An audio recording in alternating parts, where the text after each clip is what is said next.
So you know somebody doesn't respect you. They listen to reply, not to be understood. They cut you off. They minimize what actually matters to you. They laugh at your boundaries, and then they call you sensitive when you try to hold the line. They show up late, they cancel last minute, forget the things you've told them, because in their world, your time, your energy, even your voice aren't a priority. They're just an option. You see, there are two kinds of people: those who adjust when they realize they've actually hurt you, and those who expect you to adjust so they don't have to change. You don't need to be disrespected loudly to be disrespected deeply. Sometimes you'll see it. It's just in their tone, in their patterns, in the silence after you're known. Respect isn't what they say when they're watching. It's how they act when they think you'll tolerate it.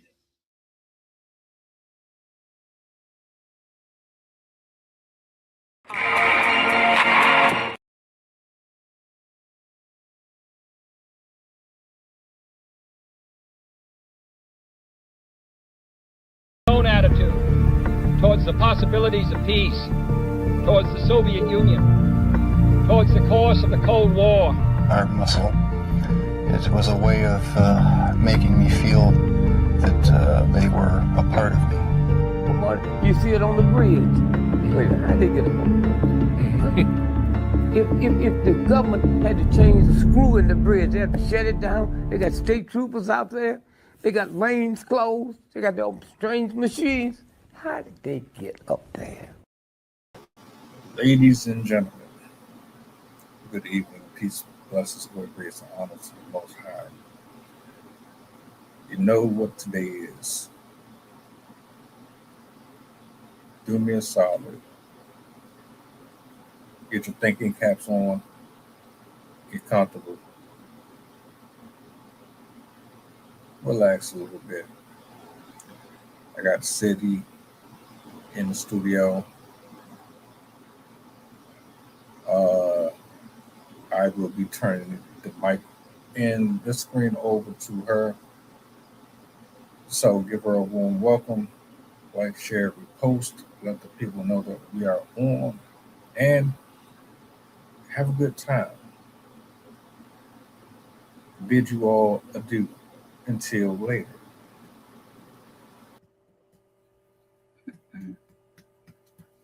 Hello, everyone. My name is Sydney.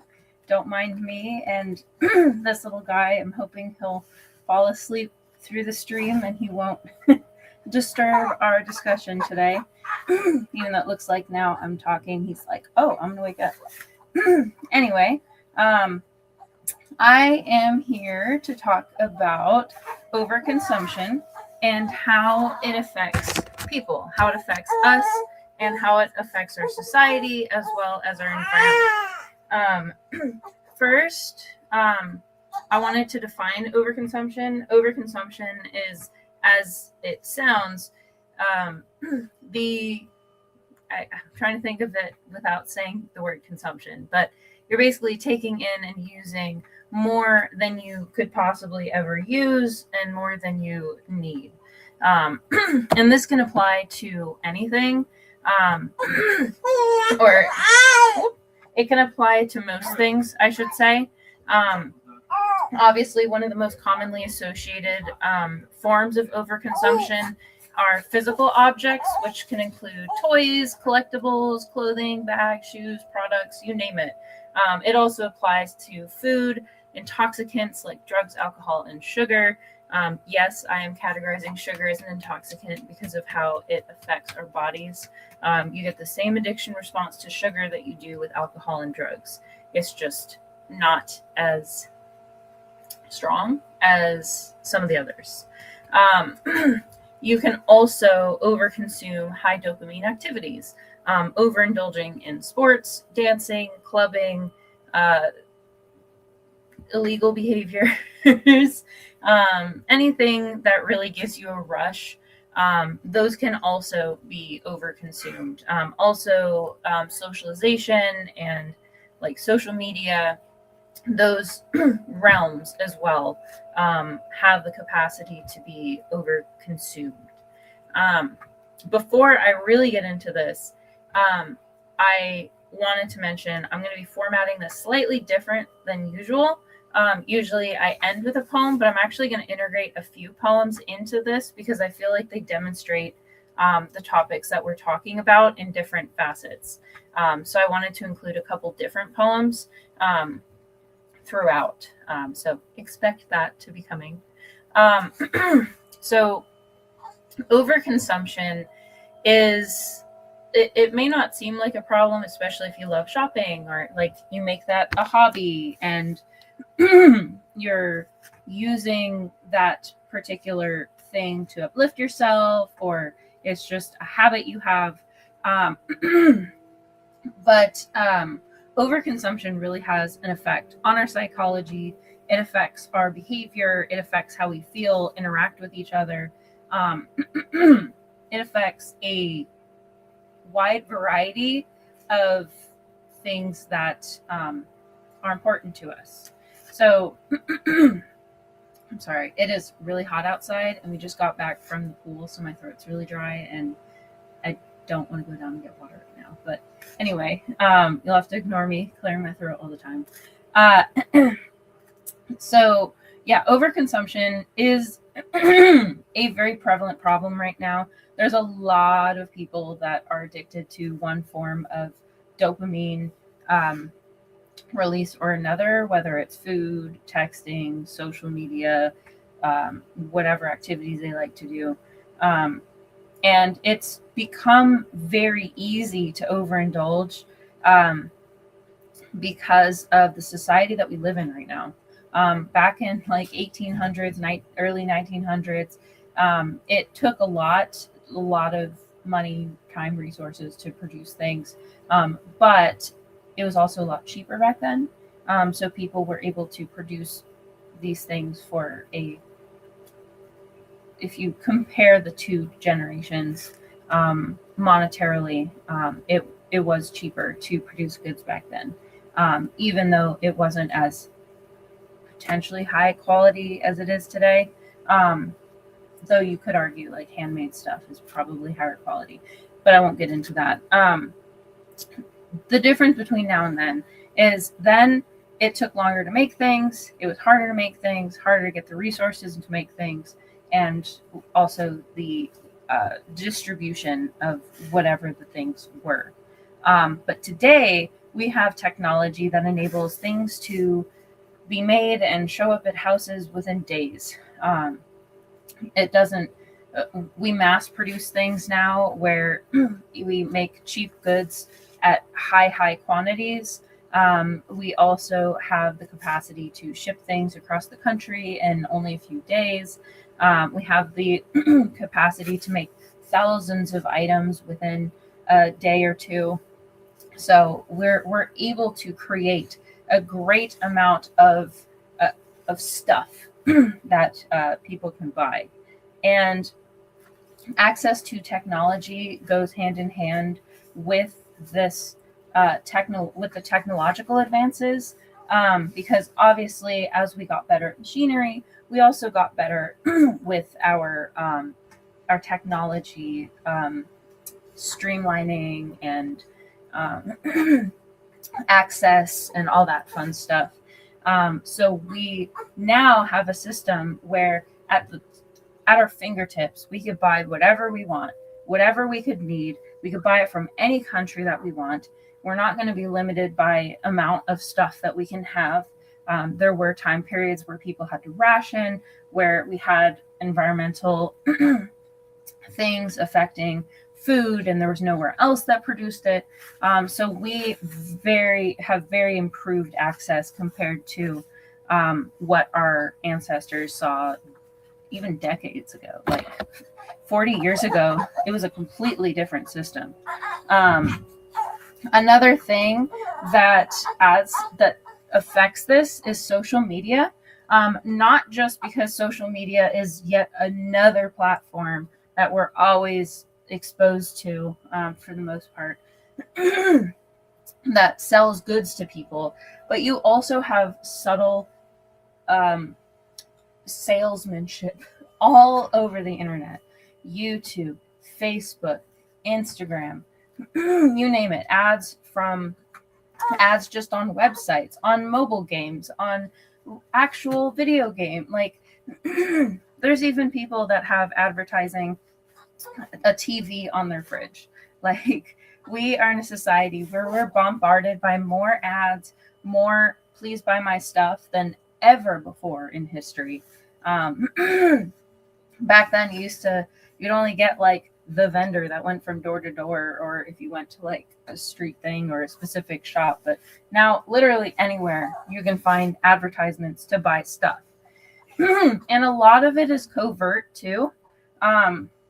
Where, like, for example, influencers, they don't tell you that they're showing sponsored products. But if you look at, like, let's say a makeup tutorial, all of them happen to be the same brand. And if I know women don't do that. They have like 7 different brands that they use for their makeup and like mix and match based on what works for them.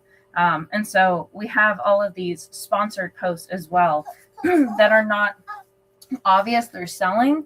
And because of this celebrity culture, the desire to be rich, there's, I don't remember what the official term is called, but like the proximity effect, where we feel like if we act like the people and dress like the people, then we will become them and we'll get their lifestyle. But fortunately, that's not how it works. Just hanging out with rich people doesn't make you rich. While the connections can be beneficial, just hanging out with somebody and dressing like somebody isn't going to make you have access to that particular life. So yeah, it's we live in a very, very different society than we did a couple generations ago. And that's affecting our consumption habits, because when you pair together easier to make goods, cheaper to make goods, easier and cheaper to get the goods to people, faster ways to get them to people, and also crazy quantity and what's the word? Like there's thousands of things, thousands of different choices, different types of things, different version. Like just go to a toothpaste aisle. I watched a video recently of somebody going to the toothpaste aisle and being like, so this one makes your teeth 50% whiter, but you could also get this one that makes your skin or your teeth 200% whiter. And then there's this one that's 100% whiter, but then you also get this whitening stuff. So we have that, like, and oftentimes a lot of these options aren't even different than the mainstream options. They're just rebranded. So yeah, we're being sold stuff from everywhere, of everything, anywhere you go. So as a result, we have a society that is highly, highly addicted to consumption. And as I said, while I'll most specifically be talking about physical objects, it does still apply to drugs, alcohol, and all the other stuff that are dopamine triggering. Oh, is he asleep? Oh, he's almost asleep. Cool. I'll be able to put him down and stop swaying in front of the camera soon. So one of the, let me see. Okay. So one of the impacts of overconsumption on human behavior is it can cause basically all the same symptoms as addiction behavior. Overconsumption is, in my opinion, I don't know if it's traditionally labeled as that in the psychology community, but I definitely see it as a form of addiction. There's a lot of reasons somebody might have an overconsumption problem, but I think overall, once you get into an overconsumption cycle, it is a form of addiction. Some of those signs include an uncontrollable urge to shop, excessive spending beyond one's means, purchasing items with no purpose or utility, feelings of shame or neglect after a shopping spree, neglecting other responsibilities in favor of shopping, negative personal relationships as a result of shopping behavior, financial instability as a result of shopping behavior, and effects to your home and your organization and your space as a result of overconsumption as well. Filling up your space with stuff that you don't need, blocking hallways, potentially filling up pantries, making your life way more stressful than it has to be. You also have some of the traditional addiction symptoms such as anxiety, social isolation, depression. Social isolation, depression, and anxiety usually comes from the shame that you feel for having this problem and hiding it, trying to hide it from other people that you're having this issue. You can have damaged relationships, damaged jobs, lost jobs. A lot of people that go through overconsumption are dealing with financial strain or ruin because of their overconsumption habits. Oftentimes, when you have a habit of shopping, particularly online shopping, it's very, very easy to make the choice to buy the thing before you ever experience the logic behind the purchase. And so it's very easy for people with an overconsumption habit to spend their money quite dramatically. Just a personal example, I have bipolar disorder, and before I found a medication that actually worked for me, I used to have my depression episodes weren't that bad, but I had really severe manic episodes. And 1 year, because of, let's see if I can put him down.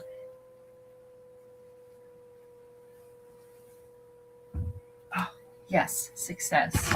Okay, hopefully he'll sleep through the rest of the stream. So yeah, I used to have really bad manic episodes, and after I had my daughter, as my hormones were kind of going back to normal, I had a really severe manic episode, and I ended up spending around $3,000 in like 2 weeks. And a lot of this stuff was completely useless. I don't even have most of that stuff anymore. I have one that's not in here. I always say this one. I bought a vintage vacuum from like the 70s or 80s. Or it might have even been older because it's a wooden Bissell like roller vacuum that I was like, oh, that would be so cool to have for whatever reason. I also bought a ton of clothes, jewelry. I bought a bunch of like vintage tins and stuff like that. Yeah. So sometimes it doesn't even make sense. If you're really deep into an overconsumption addiction cycle, you will definitely be buying things or consuming things that are nonsensical, or this isn't the time, this isn't the place, but you still have that compulsion to do that thing. So this first poem is called Restless Hunger, and I wrote it to kind of exemplify the feelings of addiction. That sensation where you just really, really want to do that thing, but no, you can't. In this poem, they fall to it, but yeah. So this is called Restless Hunger. Oh, the nibbling, the biting, the gnawing, angry lions. Of course. Angry lions and wolves pawing at the gates between above and below, craving so badly to consume more maddeningly, to satiate the hungriness turning inside. Taking in just leaves space for more, licking away at the fur coats and ivory stone, hoping to quench the beckoning, to quell the bemoaning. You desperately lap at the edge of your own reflection, pleading to reclaim your base condition, ripples flowing across your distorted self, but instead of heeding unneedingness, you lead the beast to its own feast. Tenderly trembling, you succumb, helpless, to the pull of a predator, into the labyrinth, into the lair. Do you dare to resist, or do you let it persist? And so this poem, as I said, I wrote to kind of exemplify that feeling. And it can be extremely overwhelming when people have a consumption addiction. it can feel as strong as an addiction to alcohol or drugs sometimes. You can, I've seen people have panic attacks in stores just because of that sensation. I've also seen people go on some crazy spending binges where they drop thousands of dollars on like hundreds of lots and lots of stuff that they don't need or don't want. And even they'll walk by the window, they'll tell themselves not to do it as they walk in the store and do the thing. So it can be incredibly powerful. And if you are trying to break an addiction, you'll need community around you. People cannot break addictions on their own, no matter how much they try. Of course, some people do cold turkey it, but there's still going to be people around them that are supporting them, helping them, urging them along. Because when people quit cold turkey, that doesn't mean they never feel the compulsion or addiction feelings anymore. It just means that they have been able to so far overcome those feelings. And so if you have really strong sensations of symptoms like this, it's important to seek people out. Go see a doctor, go see a psychologist, go talk to your friends, talk to your family, let them know that you're struggling with this, because hiding it only makes it worse. When you hide an addiction, you become more and more shameful of the fact that you do the thing. And part of the process of recovering from addiction is accepting that you have a problem in the first place. So it's really, really important to talk to other people. That way it grounds you in reality and you get to understand, one, the consequences people foresee for you for continuing with whatever addiction it is. But also it shows that people care about you. It shows that people want to be there and walk you through these difficult situations. So it's important to reach out to people. Because as I said, it can cause damaged relationships. If you cut yourself off from somebody, you can eventually work your way to cutting them off completely, because you're so afraid for that person to see your house, to see whatever behavior that you're doing. And again, as somebody I go through this now. I still have an overconsumption habit. I've gotten it more under control. Like, I'm better at making reasonable choices. But I still have I of course don't want to call it an addiction, but it is a mild addiction to buying stuff, especially clothes and jewelry. That is my thing. I also have had a thing for like stuffed animals and animal shaped stuff. So it takes work, I promise. And again, it is an uphill battle with the world that we live in. There is endless, like you can't avoid it. You really can't, unless you live in like some really tiny town.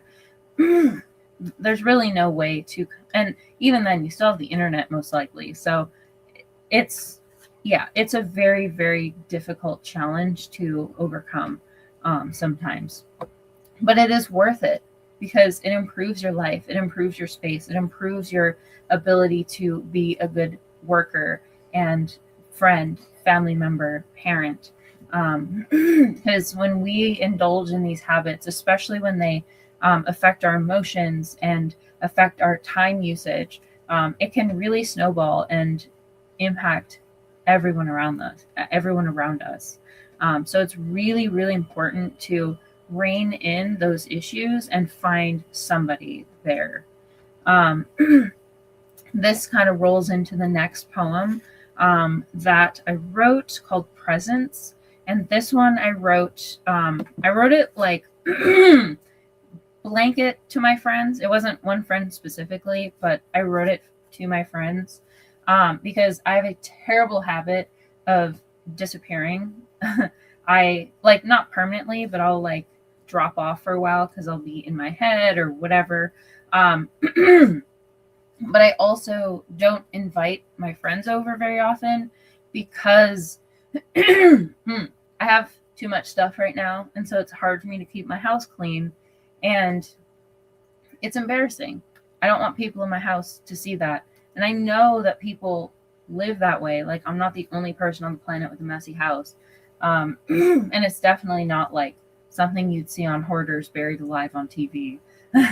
But it still affects my relationships with people. It still makes me less willing to have people at our house. So we can't do like group barbecues and group play dates and stuff. Like, it has to be out of the house because I'm just not comfortable having people see my stuff.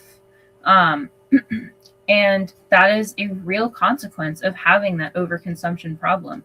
I've been in a decluttering cycle, and one of the things that I keep telling myself as I declutter is, would you rather have this or would you rather have relationships? Because often that is what you're choosing. When you're when you choose to shop, when you choose the stuff, you are choosing inanimate objects, and you are not choosing yourself. You're not choosing your children, your financial future, your friends. It affects a lot of different areas, and people don't realize it until they're fully involved in it and are seeing these losses snowball as they lose control of all of that. Because oftentimes when you have overconsumption, they try to control the situation, they try to hide it from people, but after a while, it becomes impossible to hide because it's starting to leak into your behavior, your finances, and all that stuff. So that being said, it affects how you interact with people. It affects your willingness. It makes people socially isolated if it progresses too far. And so I wrote this poem, as I said, to my friends, addressing this and kind of explaining to them, like, I'm not hanging out with you, because I don't care about you. It's because of me. So again, this is called Presence. I said I would be there. I said I would call.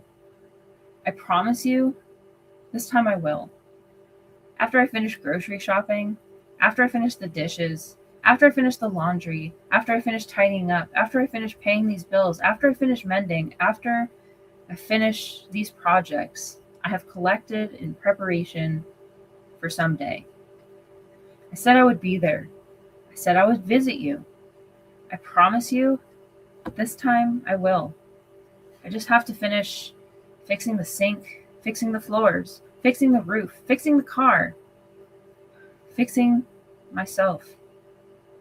I just have to sort out these dishes, papers, clothes in place of these traumas. I just have to get my world straight, so maybe my mind can follow too. I need to fix everything. I need to be perfect because I need you to love me. I need you to love me before I can let you in, because you can't know that I am broken. You can't know that this is the reason I was never there for you, because I was never there for me. When I said I'd be there, I wasn't. When I said I'd call, I didn't. When I said I'd visit, I never showed. When I promised you, I broke it. This time was the last time, because I announced with my silence that you were nothing, with my absence that you weren't worth my time. Though my coldness was my own loneliness, my own anxiety, my own pain, I do not deserve you, because I am imperfect. I broke you, all because I tried to be everything perfectly for you. I showed up as only a shadow, and now, as I sit among my vapid collections, my sad projects, my cobwebbed home, my empty soul, I wish I had been there. I wish I had called. I wish I could make you just one more promise, just to show you that I can keep it. This time, I am sorry, for I am now left with only me. So that one I wrote to exemplify the feeling of knowing your stuff, your collections, your buying habits have gotten in the way of the relationships that you build with other people. When you spend so much time focused on something that's giving you a dopamine rush, it de-incentivizes you from even seeking out social experiences. They have found through research that social media emulates the human contact. It basically like makes the brain think that they're socializing with people without giving them the benefits of actually socializing with people in person. Because people forget that interacting with other people isn't just words on paper, isn't just words out of our mouth. Like there's body language, there's subliminal like facial expressions, there's like all of the, like even their smell, their presence, that affects how our brain responds to interactions. And the brain can't quite tell the difference between in-person interactions and not in-person interactions.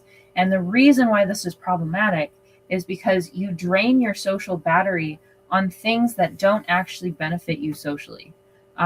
Whether we like it or not, the texting and phone calls are a little bit different, but specifically like texting, emails, and stuff, it's so impersonal that it really doesn't benefit the body. Like your mind can't really tell that you have friends, and it still is going to feel alone, even if you have 1,000 of them online. And so when you spend a lot of your time on addiction behaviors, you're taking away that time that you could be socializing, and you're affecting your let's see, round 2. See how it goes. You are also affecting your dopamine when you frequently. So there's a rat experiment. I'm blanking on the name of the researcher, but he was. Let me see. He was testing addiction. Sugar.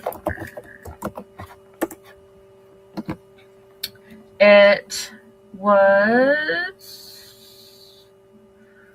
Who are you? I wanted to get the name of the original researcher, but I can't. I don't want to keep searching for it online. Anyways, there was a really fundamental research that happened, I think, in the 50s or 60s, something like that. And they basically gave rats they could choose between drinking sugary water or like, I think they like got zapped every time they drank it. But basically like they were so addicted that they died. They died just focused on getting that sugar experience. And let's see. I think it might have been that they were giving them like sugar water constantly, and then they took it away, and then they like died because they didn't. Oh man, I wish I had written down the name of the actual study, because there have been a lot of studies since. So there have been tests studying their fats and fruit sugars and its effect on anxiety. Like there's been a lot of experiments lately, and I mean, sadly, it does show this. I won't talk too much about sugar because it's kind of its own arena, and I probably will actually do an episode just on sugar.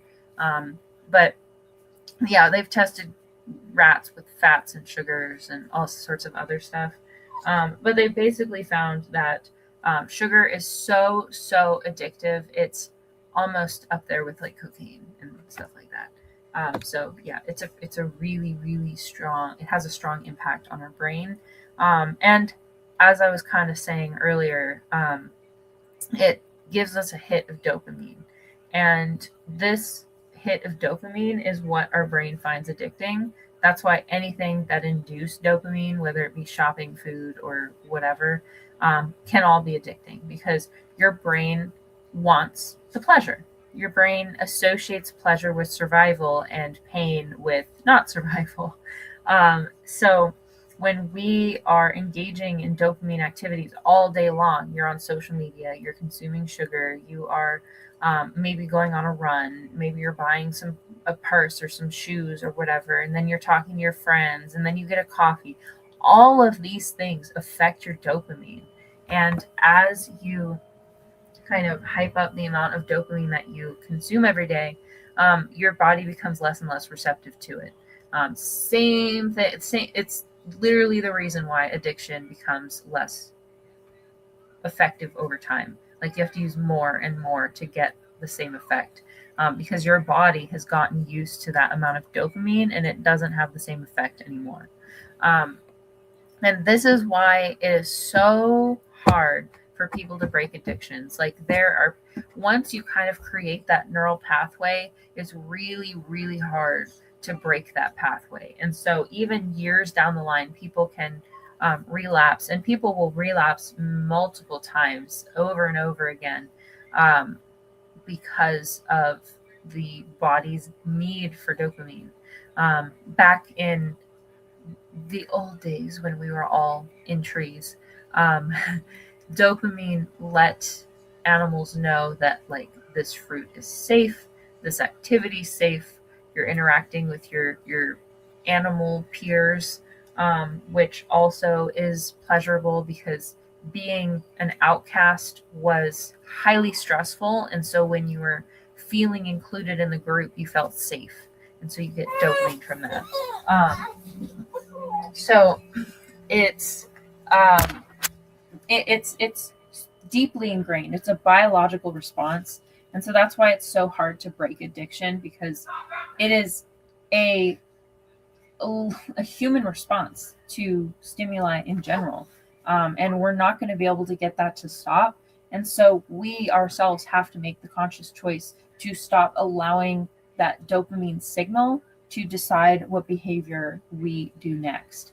And the deeper you are into your addiction, the stronger that feeling is going to be. And so it can be much harder to break that addiction. I've also heard, I don't exactly know the mechanics behind it, but I know if you have an addiction, you stop consuming, but then you go back to the addiction, it often is harder to break your addiction the second, third, fourth time, because your brain is basically learning how to overcome your own behaviors and revert you back to that addicted state. Another reason why these addictions can be so hard to break, as I mentioned earlier, it's everywhere. Like, it's very hard because you're like driving down the freeway, you'll see signs for alcohol, you'll see signs for shopping, you'll see you'll pass the shopping mall, you'll pass through the shopping center. Like, there's so many different things that trigger specific addictions that it can be really hard. And oftentimes people will pile on multiple addictions together. Like, very few people have just one addiction. Usually people are addicted to sugar, social media, and shopping, or working out really hard, taking pre-workout caffeine, whatever. Like, there's people often couple their addictions together, and they kind of develop together. And unfortunately, people who have had an unstable childhood, or even trauma in their adolescent to adulthood, that can trigger a deep need for addiction to avoid the pain that they experience. Because, as I was saying earlier, pain is a sign of danger. Pleasure is a sign of like survival. We can use pleasure to block pain or to cover up pain. And so that's why you often see kids who have been traumatized, oftentimes as adults turn to drugs, or they turn to gambling, or they end up getting into high-risk activities. If people are, what was I going to say? Oh, like if you experience adult trauma, you might start drinking. You might start doing drugs again. You might start doing shopping. But every Hoarders show, I've watched all the whole series. Almost every single one of them, their hoarding was triggered by the death of a family member that was close to them, whether it was their husband, their kid, their sister, whatever, mother, or two, they were SA'd, or their house burned down and they lost everything. All of which are traumas, and all of that triggered people to shop, because sometimes it's used as a distraction, sometimes it's used to give us a dopamine boost when we're feeling upset, when we're feeling sad, and then some of it is a form of anxiety, like you're trying to overcompensate for something, as would be the case for the people in the fire. Like they have lost things that were deeply important to them, and so they're trying to replace that feeling by buying a bunch of stuff that they find cool. So overconsumption is very, very frequently linked with trauma, because the overconsumption is meant to overcome that trauma. It's all in a very, very minor example, inert example. When people are nervous, they use alcohol as a social lubricant. If you're highly anxious, drinking alcohol will calm you down. Or same with certain drugs and stuff like that. They will relax people, if you know what I'm talking about. And even that sensation makes it addicting. And if you are experiencing or have experienced trauma, you're going to sit with those, you're going to indulge in those feelings, because it takes you away from that deep pain that you have. And one of the really, really key ways that you break these addictions is to confront that pain head on. And for some people, that is incredibly hard, especially if it's a deep trauma. Sometimes people don't even want to change or refuse to notice that there's even a problem in the first place, because they're so ingrained in whatever this overconsumption habit was. So it can be incredibly painful for people to peel back the layers and expose why they have that addiction in the first place. And sometimes people don't even know. But from what I've understood, from what I've seen, from what I've read, it's very often trauma that triggers people to turn to these behaviors. It's very rarely born out of just personality trait. Although there are like certain ADHD, bipolar disorder, borderline personality disorder, they're high dopamine seeking individuals. And so they have a harder time with this, because they have a hard time managing the hormones that are in their body. And so it's a hormonal response on top of existing patterns. So yeah, where was I going with that? Yeah, so addictive behaviors can really linger for a long time because of how connected it is to our primate brain, essentially. Our as it used to be called, the reptilian brain, which is all of our reflex type behaviors. Because that's one of the things with addiction. Another aspect that makes it so hard is it can make you mindlessly partake, and so you don't even realize that you have given in until after you've already used whatever or done the thing. And unfortunately, it also kind of compounds on each other, where people will feel the shame of their addiction and then they'll overconsume more to hide the fact that they're ashamed of their addiction. So it definitely goes in a circle. And as I called it earlier, it's a cycle.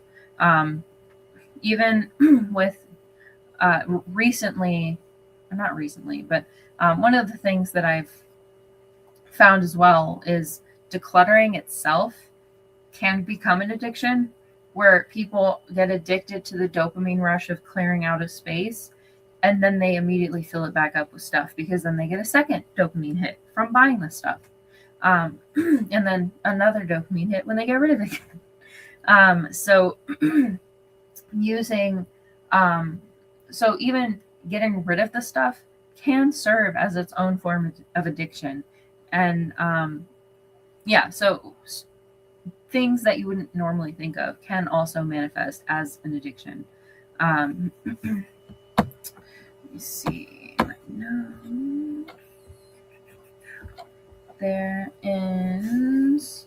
Okay, so the last thing I want to talk about before I get into the final poem is the other impacts that it has. We've talked all about people, relationships, their homes. I forgot to mention, if you have enough of a consumption problem, it's going to fill your home up. You might have unsafe spaces. You might not have access to tabletops or counters or doorways to your house. Like, it can become so severe that your house is not usable anymore. It's not safe. I've seen people with a severe hoarding issue to the point that their house was literally collapsing in on itself from the weight of the stuff. So it's very much an issue to every facet of your life. So the last area that it impacts is the environment. I talk about this every episode, basically, of how many impacts we have on the planet. But in my opinion, I think overconsumption is one of the biggest problems, because it is behind every problem that we have right now. Or not every problem, but it's responsible for pollutants. It's responsible for carbon dioxide release. It is responsible for habitat destruction, because they need to make space for the factories. They need to pillage the resources, the trees, the water, whatever the thing is. It also causes the extinction of creatures because they're over-consuming things to be used as products. They're also using the land for agriculture, which is one of the biggest, I think, cows alone cover like 25% of the land space in the world, which is wild if you think about it. All right. Round 3. Back's starting to hurt, so hopefully he stays asleep for this last 10 minutes. So it's deeply, deeply destructive to our planet. Today, we lose about 10 million hectares of forest annually. As I said, because of agriculture, there's an increased demand for commercial crops. High consumption happens with people of affluence most often. When you are highly wealthy, you have access to all sorts of stuff that other people wouldn't have access to. But then you also have that added pressure where you have to fit in, you have to have the fanciest house, the nicest clothes, whatever. And the way that trends change, there's a rapid, like, this is in now, this is in now, this is in now, this is in now. Now I have to get rid of these things. I have to get rid of those things. The people that are highly wealthy have the opportunity, the ability, and the pressure to buy excessively. And like, what's his name? Nicolas Cage has a full Tyrannosaurus Rex skeleton in his house. Come on. So yeah, it's definitely a huge problem with the highly wealthy. People with income levels at the top 10% of the world emit 50% of global carbon dioxide emissions, and the bottom 50% of global income earners emit only 7% of global carbon dioxide emissions. So if you guys are lower income, middle income, don't feel bad about using your cars and using plastic and using all this stuff, because it's not you, it's them. They're trying to convince us that it's our fault because they're the ones supplying it, and because we're buying it, it's automatically our fault. But that is not true. It needs to stop at the source. It needs to stop with all of these people pushing all of these products on us that we don't need, don't care about us, is bad for us, has chemicals in it, has all sorts of issues. But they would rather make us spend money because then they get more of our money. So do not believe the myth that we as a whole are responsible for this climate disaster. It is not us, it is the wealthy, it is the giant corporations. So don't feel bad. Um, but it still is affecting our environment. It pollutes our air. It contributes microplastics to the ocean. It releases chemicals and stuff into everything, the air, the soil, the plants. It also, like, it kills animals and takes land from them. Going back to the plastic, 400 million tons of plastic are produced annually, and 6 million tons of plastic end up in the water. People consume nearly twice as many goods today than people did 50 years ago. We also do not have a reuse, recycle type energy anymore. Back in the 50s, people would repair clothes until they became rags. And then they'd use the rags. But today we're like, oh, there's a tear in the towel. I'm going to throw all of them away and get a whole new set. Like, people can be very, very over consumptive today. As I said, social media has made constant consumption very popular. And it increases impulse spending, which is another aspect. Our impulse control with dopamine activities can be pretty bad if we're not practicing impulse control. It is something that you have to work on. It is a muscle, just like patience is a muscle, just like, that's what patience is. It's limiting your impulses and ignoring your impulses, even when you want to do something right now. And so it's something that you have to really work on if you're trying to break addictions, is ignoring your impulses, and you have to start acting out of logic rather than emotions. In 2025 alone, online shopping totaled $6.42 trillion. That's a lot of money. So yeah, overconsumption is a huge, huge problem for the environment. It's a huge problem for climate change, and it's a huge problem for us. It's overfilling our landfill. It's causing our air to be less healthy. And it's also making us feel bad. Like, people are feeling guilty because they think that they're responsible for damaging the planet. And again, it's not us. They're supplying us fast fashion. They're making us replace our electronics regularly. They're making it so we end up wasting food. They're encouraging single-use materials. They influence us to buy all sort of products and make us think that if you buy this thing, then you'll become this thing. That's not how it works. So it is not your fault. I will keep going back to that. That is one of my podiums that I like to stand on. Overconsumption is not our fault. Climate change is not entirely our fault. We do contribute, but we aren't to blame. So yeah. With that, I have one last poem to read. This is a poem that I wrote about shopping and the pull of shopping. They have made our environment conducive to addictive behaviors, even down to the marketing. They choose colors that make you feel hungry. They choose imagery that make you feel like you need to buy the thing and feel jealous of the people in the picture, even though they're all just actors.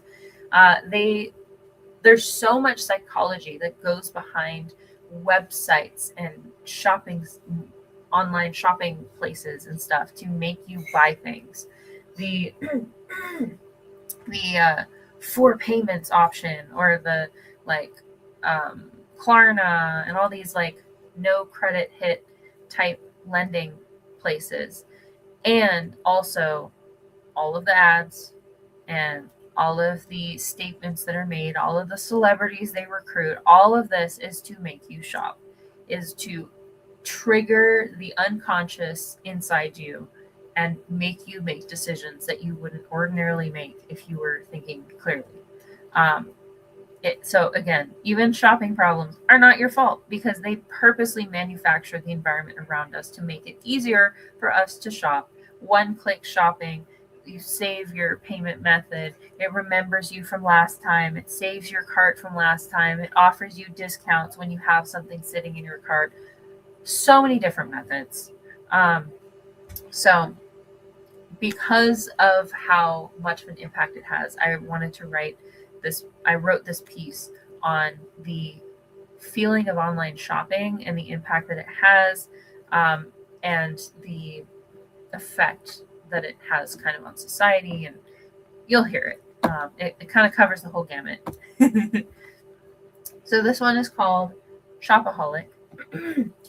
We see you there, winking, staring intently, begging unrelentingly, asking discontentedly to interact so gently. Your sexy little square, filling with your tastes, you feed the need to waste. As your timers trigger haste, coercing every click, poisoning our knack for nicks with mistaken slips of our fingertips. Fueling self-fulfilling trips, stocking up for kicks, revisiting each glowing front to see what changed, hope to rearrange, prod to disengage. Weighing 100 goods, bathed promisingly in white light, laced with intoxicant faces, on drugged up hunts, on the run, for fun.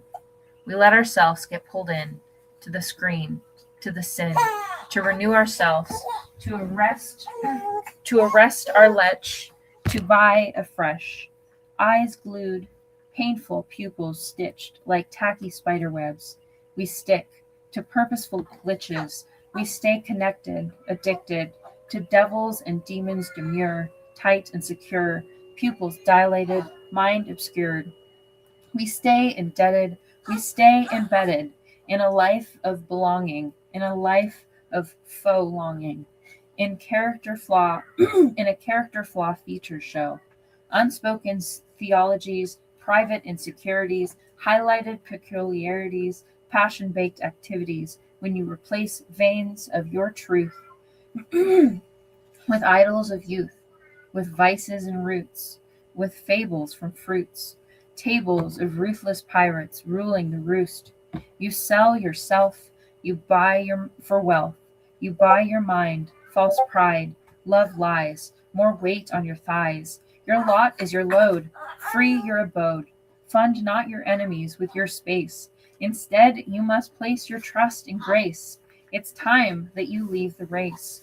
We must feature the search and seizure of our original values and reasons, reject the seasonal treason, respect the trees and the terrene, bury the trenches they seek to deepen, with lying and buying to solve, dollars to dissolve, problems designed in the walls, faking the resolve to revolve, their ethics around authenticity, funding the tactics that time just absolves, melting down crimes into tangible assets, secretly shifting societal facets, green feeding greed, meaning in need. Where are the real leaders we seek?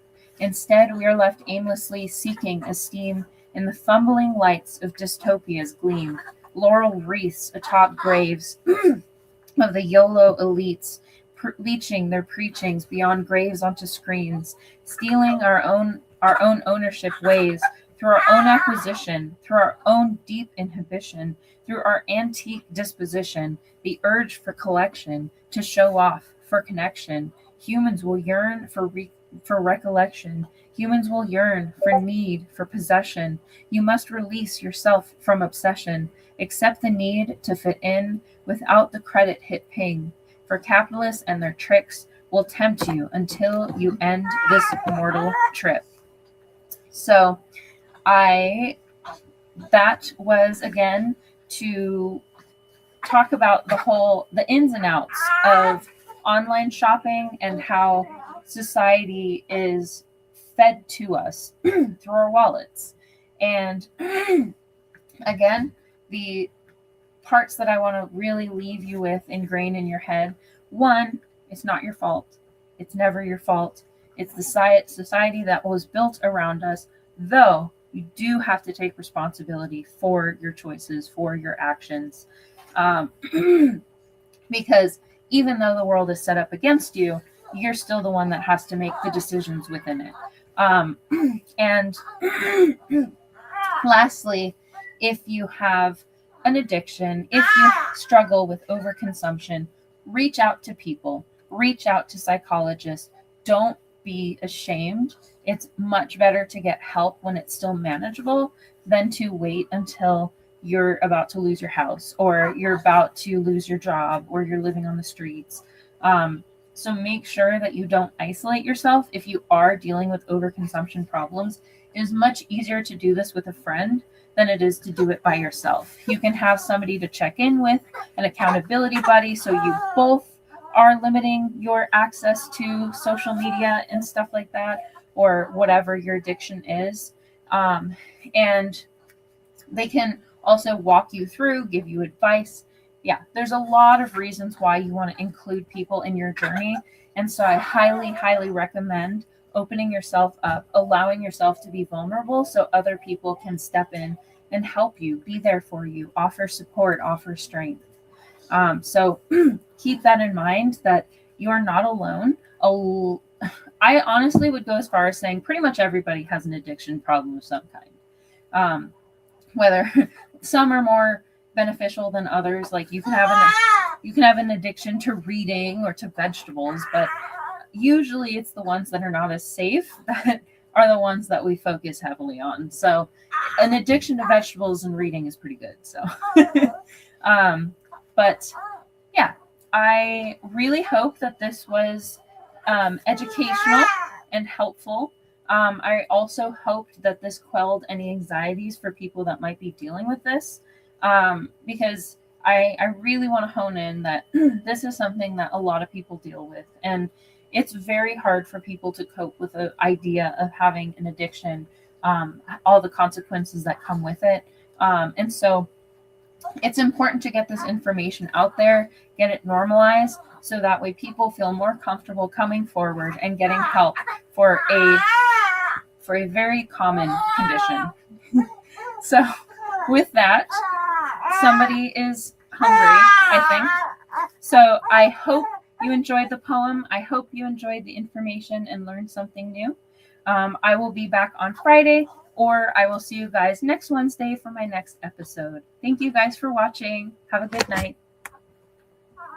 Own attitude towards the possibilities of peace, towards the Soviet Union, towards the course of the Cold War. Our muscle. It was a way of making me feel that they were a part of me. You see it on the bridge. Wait, how they get it? If the government had to change the screw in the bridge, they had to shut it down. They got state troopers out there. They got lanes closed. They got their strange machines. How did they get up there?